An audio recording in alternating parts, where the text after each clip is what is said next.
Take out থেকে খাবার-দাবার খাওয়া-দাওয়া করে তারপরে আমরা হোটেলে এসে একটু রেস্ট নিয়েছিলাম। তারপরে রাতের খাওয়া-দাওয়া করতে বের হলাম। এই যে রাতের খাওয়া-দাওয়া করেছিলাম হিরাজিলে। আমাদের হোটেলের পাশেই ছিল হিরাজিল রেস্টুরেন্ট। এইখানে খিচুড়িটা বেশ ভালো লাগে। আর আপনাদের দাদাভাই এই ভাইয়া ভাবিকেও বলেছিল আমাদের অনেকদিন দেখা হয় না, একসাথে দেখা হবে, খাওয়া-দাওয়া হবে। এই যে ভাইয়া আর কি বড় চুল রেখেছে, তাই মেয়ে বলছে দেখো বাবা সাধু বাবার মতো লাগছে। আর ভিডিও কলে তো আমার বরের সাথে প্রায় কথা হয়, তখন দেখে বলে যে সাধু বাবার মতো লাগছে। আর ভাইয়াও খুব মজা পেয়েছে মেয়ের এই কথা শুনে।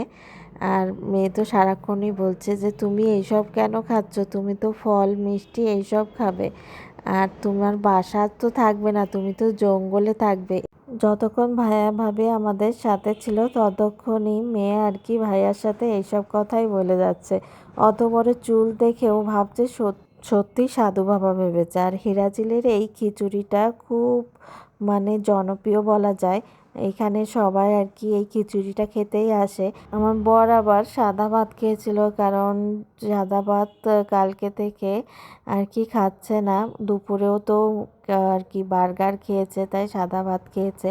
আমি ভাবলাম হিরাজেলে যেহেতু খিচুড়িটা জনপ্রিয় ভালো, তাই এই খিচুড়িটাই খাক। একটু ল্যাটকা টাইপের খাসি দিয়ে আর কি খিচুড়িটা করেছিল।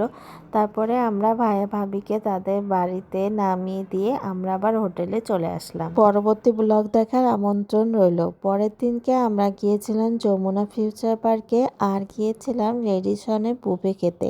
আর কি করলাম ওইখানে যে অবশ্যই জানার জন্য আমার পেজে থাকতে হবে, আর সুন্দর সুন্দর কমেন্ট করতে হবে। আপনাদের সুন্দর সুন্দর কমেন্ট আমার অনুপ্রেরণা দেয়।